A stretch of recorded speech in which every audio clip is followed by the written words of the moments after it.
parle régulièrement de nos jours de l'importance du mental chez les athlètes de haut niveau pour réaliser des exploits sportifs. Je m'appelle Sébastien Bruno-Durand, je suis préparateur mental et à l'initiative de ce podcast, parlons de votre mental.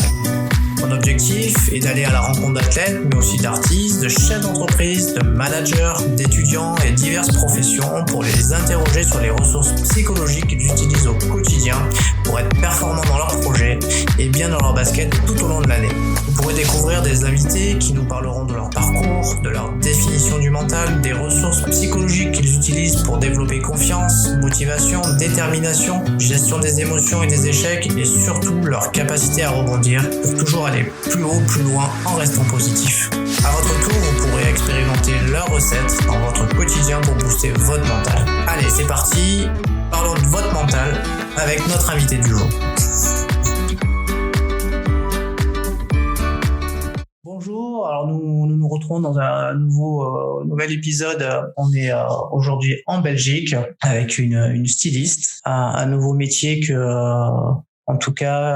je vais aller explorer avec notre invité du jour qui va se présenter à nous. Je m'appelle Rosie Sambois. Je suis styliste play en image et donc je crée également des bijoux. Donc le conseil en image dans mon cas, donc je donne des conseils à des entrepreneurs pour qu'ils puissent tout simplement être au mieux, donc représenter leur travail, représenter leur société, se présenter eux-mêmes, parce que le vêtement est également un langage. Bon, du coup, enchanté Rosie, Enchanté Sébastien. Un métier certainement très créatif, très très différent certainement d'un jour à un autre, parce que du coup, tu rencontres certainement beaucoup de personnes et du coup revenir en tout cas en aide à leurs besoins pour s'habiller ou pour certainement pour en tout cas s'équiper en tout cas au-delà de l'habillement, de comment dire ça, d'accessoires qui vont les mettre en valeur. Donc tu travailles en gros, si je synthétise, sur l'image en fait. Sur l'image, exactement. J'écris également beaucoup sur l'image et je donne des formations. Donc c'est vraiment tout mon travail tourne autour de l'image du vêtement et surtout du message qui est véhiculé par le vêtement. Alors je sais que tu m'avais demandé de t'envoyer quelques photos de mes tenues vestimentaires, donc du coup. Exactement. Donc du coup, t'en as pensé quoi ? Je ne répondrai pas. Non, je plaisante. Non, mais c'était très. Comment expliquer ça simplement ? En fait, ça correspondait assez bien donc à l'image de sportif. Donc avant tout, que j'avais. Et évidemment, tout ce qui concerne le coaching mental. J'ai déjà eu en fait à fréquenter des coachs, donc c'était exactement le même style. C'est assez amusant. Ok, c'est rigolo parce que du coup, chaque profession a un style bien établi. Exactement, mais là c'était quand même assez impressionnant. Ok, bon, on va parler un petit peu de ton parcours, si tu en es d'accord. D'accord, tout à fait. Qu'est-ce qui t'inspire ton parcours ? Alors mon parcours, pour moi, j'ai l'impression que c'est vraiment une épreuve olympique. Et donc, mais à la différence d'un athlète peut-être qui s'affaiblit en fait, plus le temps passe. Dans le mien, en fait, je m'affermis parce que les épreuves, les expériences, me donnent de la force. Mais c'est vraiment un parcours olympique. Donc tu parles d'un parcours olympique. Donc oui. Alors du coup, tu as réussi à avoir quelle médaille ? J'ai pas encore la médaille parce que c'est pas encore terminé. Ok. Donc mais je l'aurai. Alors mais tu vises laquelle ? On vise toujours l'or et après, peu importe celle que j'ai, du moment que je termine la course, ce sera magnifique. Avec le recul, le recul, ton parcours, de quoi es-tu le plus satisfaite à ce jour ? Alors de ne jamais avoir abandonné et il y a chaque fois des petits moments comme ça où on comprend en fait qu'on a encore la possibilité de continuer, que rien n'est perdu et ces petits moments comme la crise qui n'est pas encore terminée du Covid. Donc je me suis dit là, qu'est-ce que tu fais? C'est fini pour toi.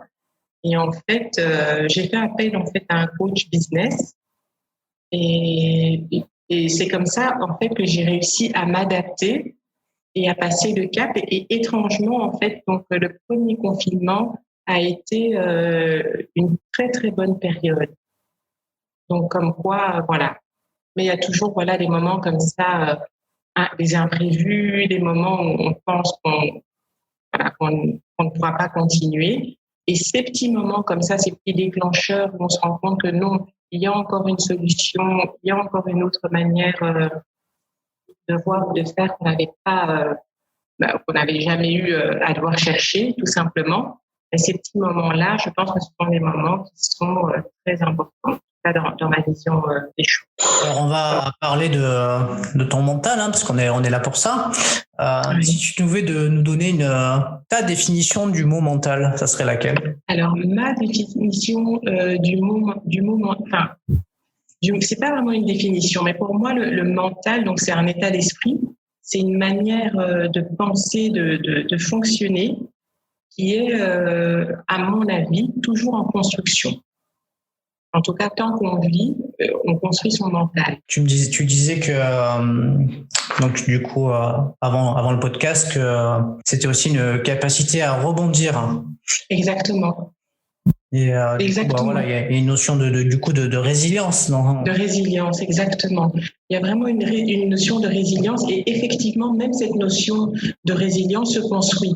On ne part pas tous avec les mêmes bases. Il y a des personnes qui ont des bases plus compliquées que d'autres, mais ce mental, cette résilience se construit en fait à toutes les étapes de la vie. Donc, c'est tout ce qu'on emmagasine, tout ce qu'on accepte de retenir et de garder. Ça se construit évidemment avec les rencontres, avec les expériences de la vie, avec ce qu'on accepte en fait de garder ou non. Donc c'est vraiment en construction permanente, quotidienne. Est-ce que tu as des exemples de moments de résilience dans ton parcours que tu pourrais dont tu pourrais nous parler un petit peu et qui du coup qui t'ont marqué? Et du coup qui m'ont marqué, j'en ai tellement. Mais je pense que les périodes où j'ai dû faire face à des décès de proches ont été les périodes, je pense, les plus intenses à ce niveau-là. Parce que, étrangement, surtout, j'ai perdu un petit frère. Et ça a été pour moi vraiment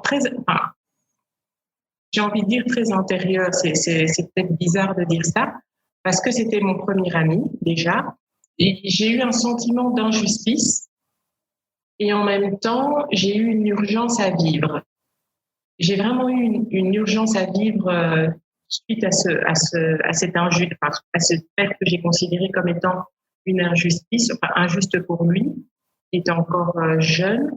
Et donc, oui, ça, je sais pas, au lieu de m'effondrer, j'ai eu une espèce de détermination qui se construit de jour en jour. Il y a vraiment eu une sorte de ras-le-bol. J'ai envoyé pas mal de choses balader.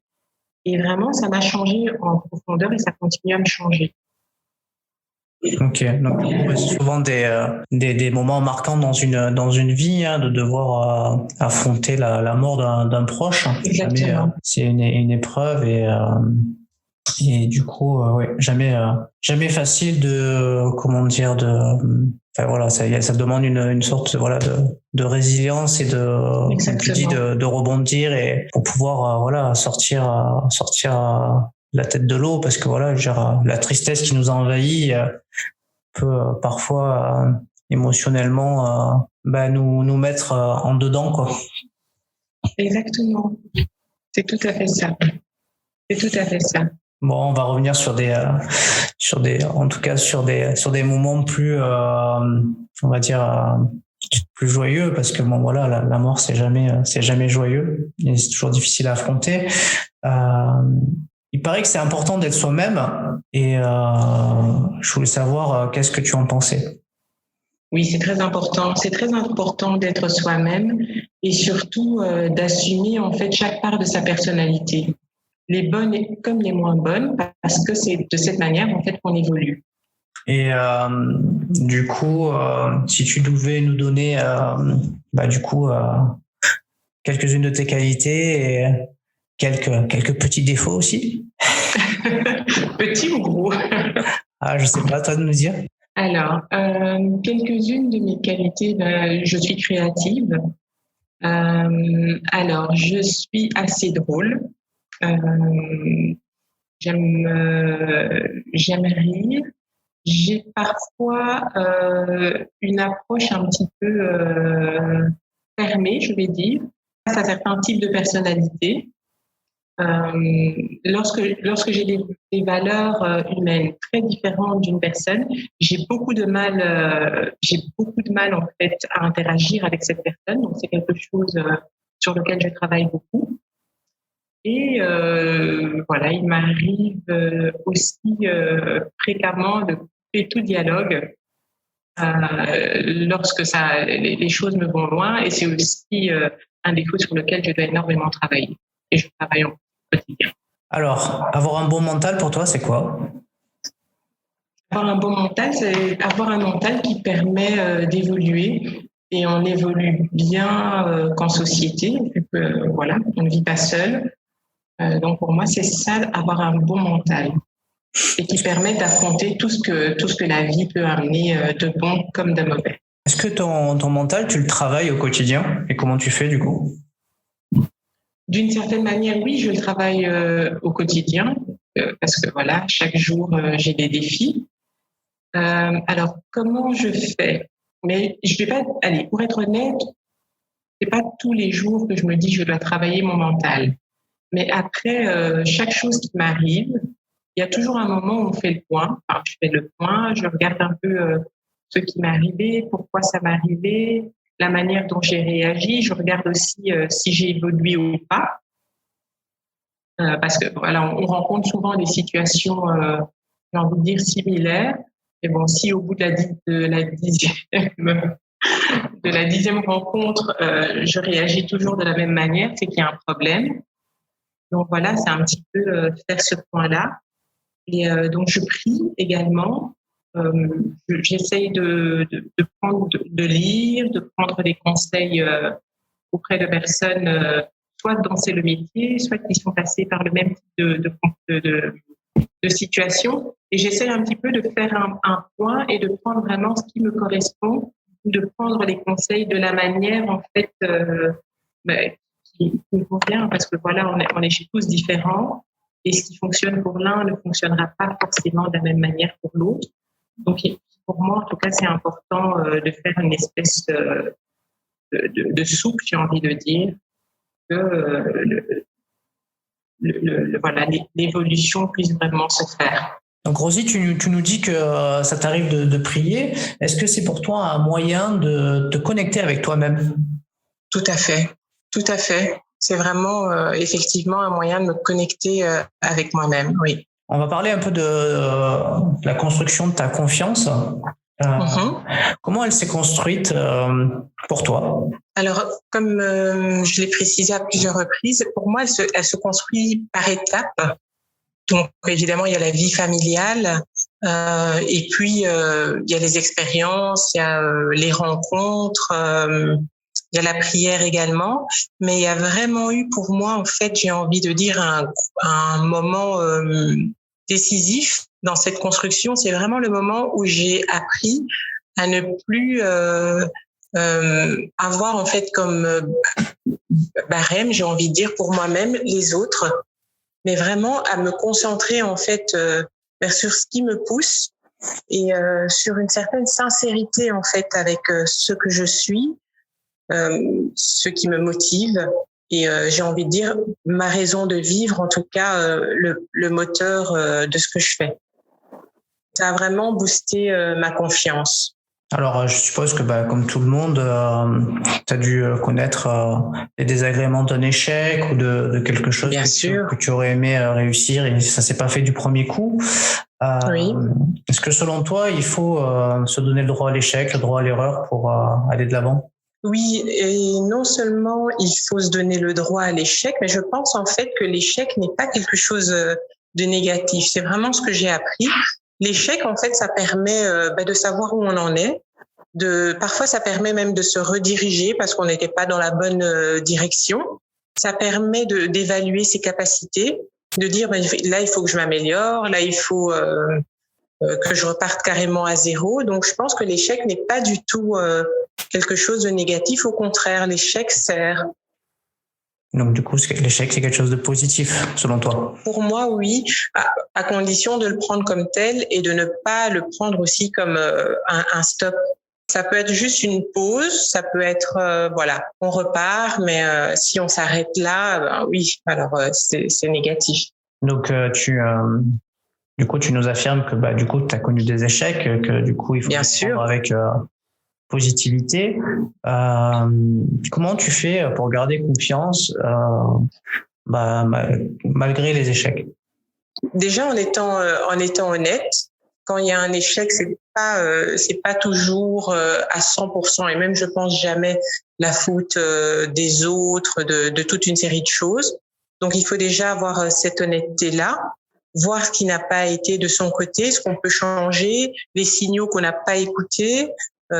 Parfois, on est parti trop tôt. Enfin voilà, il y a toute une série de choses comme ça qu'on apprend en fait d'un échec. Et ça permet, quand on le fait avec honnêteté, de repartir plus fort, tout simplement. Alors toi, tu travailles sur l'image des autres, mais quel regard tu portes sur le regard des autres, mais sur toi? Alors, il a été pesant pendant longtemps, et maintenant, en fait, le regard des autres sur moi, honnêtement, m'importe assez peu. C'est, je sais pas comment expliquer. J'ai comme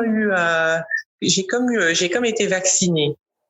En fait, comme je dis, on ne vit pas seul, donc il y a des interactions.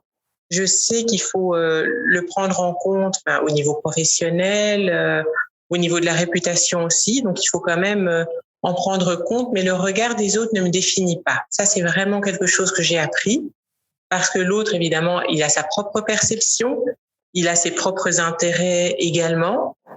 Il écoute ce qu'il veut bien écouter. Donc, voilà, ce que l'autre projette sur nous peut être influencé par tellement de choses que si on prend ce regard de manière trop sérieuse, ça peut être destructeur. Oui, le regard des autres, il peut être parfois très pesant, comme tu dis, et il faut arriver, et c'est pas toujours facile à s'en dégager pour pouvoir vivre pour soi. Et, tout à fait. Et finalement, les autres, ils peuvent un peu penser ce qu'ils veulent. Ce qui est important, c'est que nous, on soit fiers de nous, ce qu'on réalise, et que on ait en tout cas un moteur pour aller de l'avant chaque jour. Exactement.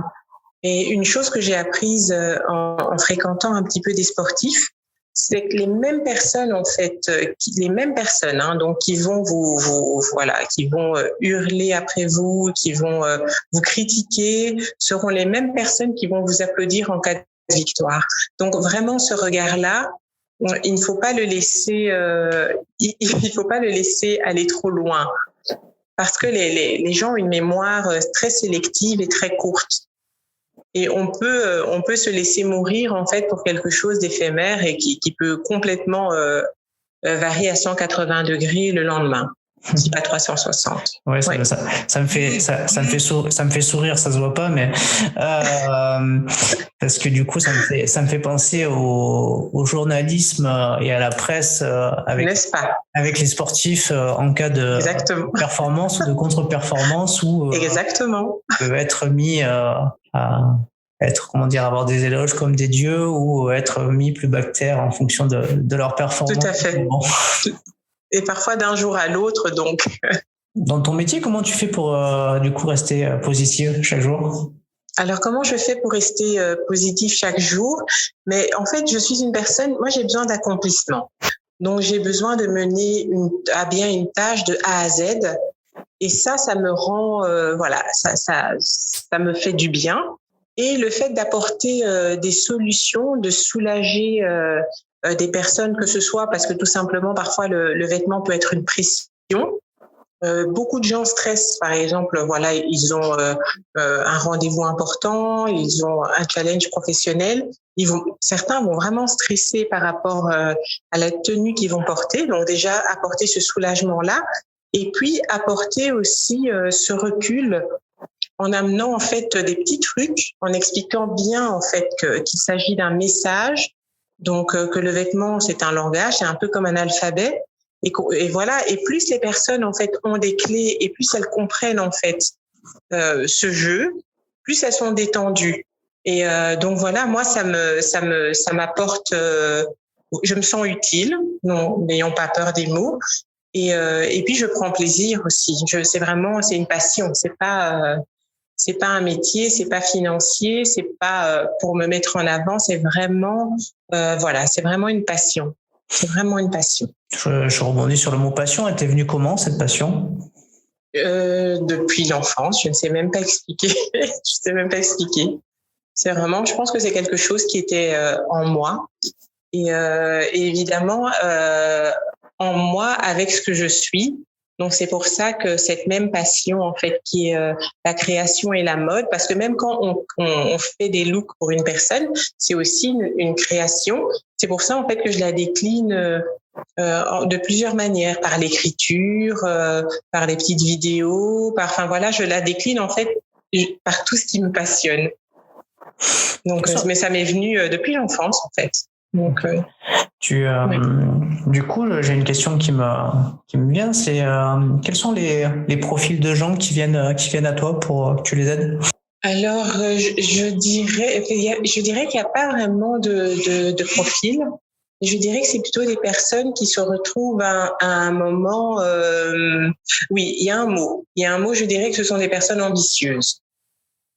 Que ce sont des personnes ambitieuses qui veulent vraiment mettre tous les atouts de leur côté. Je pense que c'est vraiment le point commun. Ok. Et ils viennent à un moment où ils ont pris une décision d'aller plus loin dans leur carrière ou de débuter, parce que j'ai déjà eu des étudiants aussi en fin d'études, en fait, qui voulaient vraiment se donner toutes les chances dans leur nouvelle vie. Alors, dans ton métier, et comme dans tous les métiers, il faut être capable de se motiver quotidiennement. C'est quoi, toi, tes trucs pour te motiver ? Mais la passion, donc comme je le disais, et aussi le fait que je vois de plus en plus que mon travail est utile. Malgré justement donc cette image en fait de futilité de la mode, du vêtement, etc.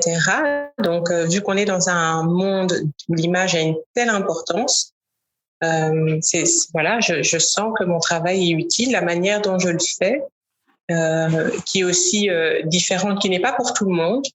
Il faut adhérer à ce type de fonctionnement, parce que je ne vais pas forcément mettre la personne au goût du jour, mais je vais vraiment faire ressortir sa personnalité et la différencier justement de ses concurrents. Donc c'est pas une démarche qui convient à tout le monde, et c'est bien comme ça. Il en faut pour tout le monde. Est-ce qu'il t'arrive de te fixer des défis ? Oui. Oui, beaucoup, et de plus en plus. C'était pas le cas, mais justement, donc dans la construction de mon mental, je m'en fixe de plus en plus. Alors du coup, tu pourrais approfondir un petit peu quels objectifs tu peux te fixer par rapport au métier que tu exerces. Alors déjà, donc j'ai commencé à donner des formations. Donc ça a été. En fait, c'est pas que je me fixe des objectifs comme ça. Je me dis tiens, je vais faire ça. Mais j'apprends en fait à saisir toutes les opportunités. Donc quand une opportunité vient, le défi et l'objectif pour moi, c'est de le faire rentrer en fait dans ce que je suis et de voir en fait comment je vais pouvoir intégrer ce nouveau défi dans mon travail, dans ma manière de travailler, donc vraiment en restant cohérente avec tout le reste. Et ça, c'est vraiment un défi. Est-ce que tu as un plan pour réussir ? Alors, je suis en train de construire, de construire un plan pour réussir, parce qu'en fréquentant en fait pas mal d'entrepreneurs, je me suis rendu compte qu'ils avaient des plans, qu'ils avaient vraiment des plans et certains des plans sur plusieurs années. Et donc voilà, j'ai commencé à faire mon plan effectivement. Ok, donc du coup à la base, tu n'avais pas de plan, enfin tu faisais ça à l'instant. À l'instinct et par passion. Parce que voilà, j'ai une personnalité profondément, je suis profondément artiste et j'ai vu aussi tout ce que ça peut emmener comme souci. Et donc évidemment, dans la construction, comme je disais, du mental, il faut savoir reconnaître ses défauts, il faut savoir chercher les outils en fait pour les améliorer. Et en fait, voilà, il faut aussi savoir voir ce qui fonctionne et comment l'adapter à soi. Donc voilà, effectivement, c'est une chose que je suis en train de faire. Tu parles de soucis quand on est artiste. De quels soucis tu veux parler? Alors justement, c'est le côté être trop passionné, vraiment, d'une certaine, enfin, comment? Je vivais plus par passion et je voulais faire les choses parce que je ne peux pas faire autrement, mais sans réellement construire complètement. Pour moi, je ne construisais pas un business, je vivais une passion. Alors qu'en fait, oui, on peut faire les deux, mais il faut que ce soit un mélange des deux. Une passion peut être un business. Ok, ouais, je comprends. Oui, et donc j'ai dû vraiment travailler tout ce qui était administratif, trouver parce que ça me passionne pas par contre, mais il faut le faire. Donc j'ai trouvé différentes aides, j'ai trouvé des techniques. Voilà, c'est un travail sur moi-même que j'ai dû faire. Ah oui, bien sûr. Je crois que Confucius disait choisis un métier qui est ta passion et comme ça chaque jour tu seras en vacances. Vacances, je dirais pas, mais en tout cas c'est très chouette. C'est vraiment, même les moments difficiles en fait sont des moments où on apprend et des moments qu'on veut en fait dépasser pour pouvoir continuer. Oui, c'est vraiment bon. Vacances, je ne dirais pas, mais c'est vraiment c'est chouette. Est-ce qu'il t'arrive de ressentir de la pression? Ah bien sûr, bien sûr. Oui, énormément de pression. Mais énormément de pression parce que c'est beaucoup de travail. Et j'ai des périodes où tout vient en même temps. J'ai des grosses commandes au niveau bijoux que je ne peux pas refuser. J'ai des clients. Enfin, j'ai vraiment tout en même temps. Et les personnes ne comprendront pas, et c'est pas leur rôle en fait de comprendre que je dors 3 ou 4 heures par nuit. C'est pas leur problème. Je dois être à l'écoute, je dois être avenante. Heureusement, en fait, quelque part, avec mes clients, j'ai vraiment pris le parti, mais pas de me faire oublier, mais d'être un peu en recul.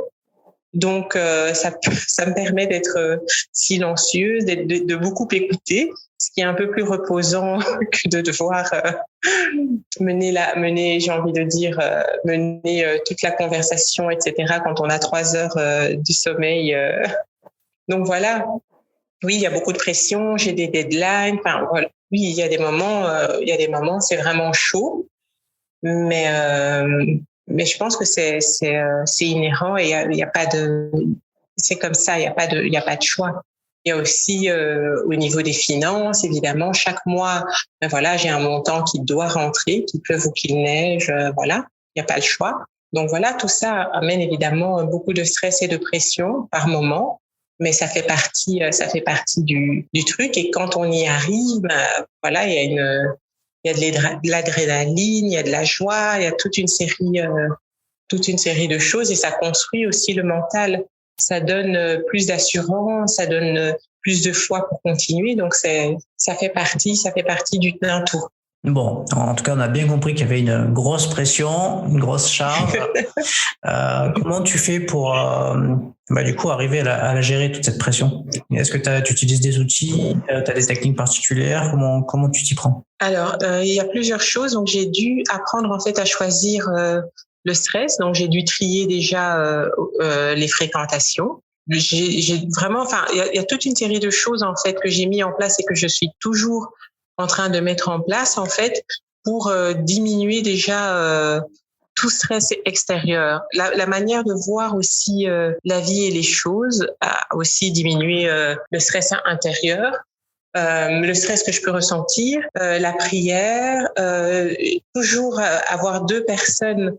J'ai appris en fait que quand on traverse des moments difficiles, si on a deux personnes avec lesquelles on peut être sincère, on s'en sort toujours. Donc, quand j'ai beaucoup de pression, beaucoup de stress, je n'interagis plus qu'avec ces deux personnes-là.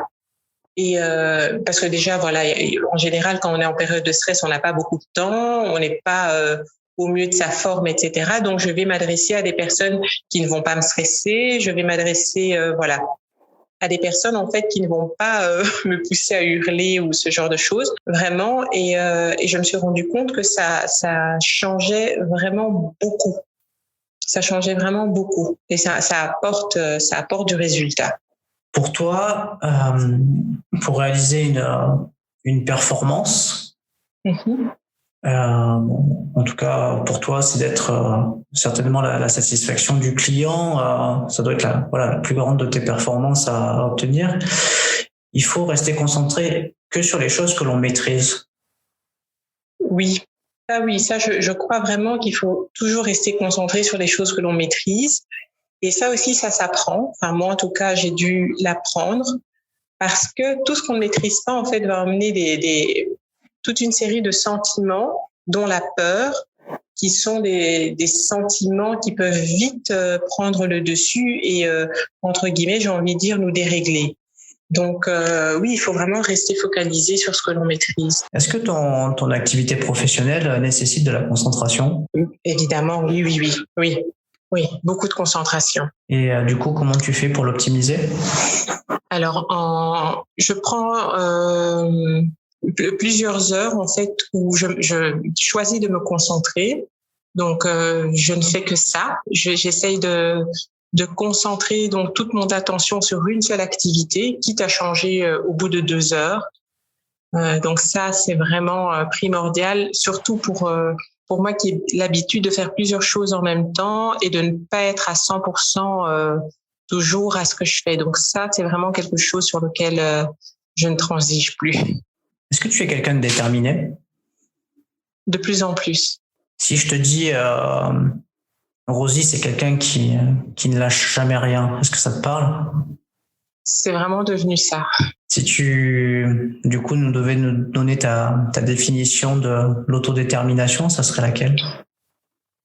De l'autodétermination, mais ce serait pour moi la décision que l'on prend. Peu importe la décision en question, c'est vraiment la décision que l'on prend pour sa vie, pour soi-même ou pour un temps déterminé ou une activité déterminée. Est-ce que tu penses que du coup ta détermination est une des sources de ta réussite? Je pense parce que je vois vraiment la différence depuis que j'ai changé de mental. Je vois un changement dans mes activités. Oui. Alors quand tu dis que tu as changé de mental, tu as fait quoi exactement? Mais j'ai décidé en fait justement d'être déterminée et de ne plus m'arrêter. Et du coup de rien lâcher. Exactement. Alors on arrive Exactement. on arrive sur la fin de ce podcast et j'entends ton téléphone qui sonne et les commandes qui pleuvent. Quels sont tes secrets finalement pour avoir un bon mental et on va dire rendre possible tes rêves ou accéder à tes rêves? Mais j'ai pas vraiment de secret. Donc comme je disais, c'est vraiment faire le point régulièrement et savoir en fait accepter ce qui ne va pas et travailler dessus. et toujours continuer à rêver, toujours continuer à croire que c'est possible. Je ne sais pas si c'est vraiment un secret. Je pense que c'est plus un travail sur soi quotidien et honnête. Quel conseil tu voudrais donner à des jeunes ou des moins jeunes qui voudraient faire comme toi, c'est-à-dire travailler sur l'image, être dans le stylisme? Je crois qu'il faut savoir s'écouter, ne jamais oublier que l'échec n'est pas une fin et que on fait les choses à sa manière. On n'est pas obligé tous d'être des influenceurs ou de travailler à la manière de tel ou tel styliste. On peut vraiment apporter ce qu'on est. Et si on est honnête, on trouvera une niche, on trouvera des clients parce que les gens sont tous différents. Donc, il faut vraiment trouver des personnes, en fait, qui retrouvent en nous des valeurs, qui retrouvent en nous ce dont ils ont besoin. Est-ce que tu fais appel à des phrases clés ou des mots ressources qui t'aident au quotidien? Alors, oui, et ça change régulièrement. En ce moment, c'est quelque chose que j'ai beaucoup répété durant le podcast. Rien ne réussit à celui qui cache ses fautes. Ok. Rien ne réussit à celui qui cache ses fautes. Oui. Donc, il faut toujours avoir de l'honnêteté, savoir qu'on n'est pas parfait, qu'il arrive de faire des erreurs, savoir aussi d'où elles viennent, comment elles ont été faites, pourquoi, et travailler dessus pour ne plus les reproduire. Donc du coup, je crois que ça serait dire rien ne réussit à celui qui cache ses fautes, mais celui qui les avoue et y renonce. Voilà, exactement. Donc c'est une belle citation pour terminer ce podcast. Je te remercie pour le temps que tu nous as accordé, Rosie. Et puis écoute, je te souhaite plein de commandes, plein de gens qui voudront en tout cas venir se faire conseiller pour leur image. Et merci. Et je te souhaite du coup plein de bonnes choses pour la suite de ton entreprise dans ce domaine-là. Merci beaucoup Sébastien et je te souhaite aussi plein de podcasts, plein de coaching mental et que tous tes rêves s'accomplissent. Le meilleur reste à venir, comme j'aime bien cette phrase en fait. Merci beaucoup. C'était Parlons de votre mental, votre podcast pour explorer les ressources psychologiques et outils de préparation mentale utilisés par nos invités qui, j'espère, t'auront inspiré pour les expérimenter dans ton quotidien. Si toi aussi, tu souhaites partager tes expériences et comment tu t'y prends pour booster et muscler ton mental, n'hésite pas à me contacter. Et si tu as apprécié ce podcast, je t'invite à le liker, laisser un commentaire et à le partager.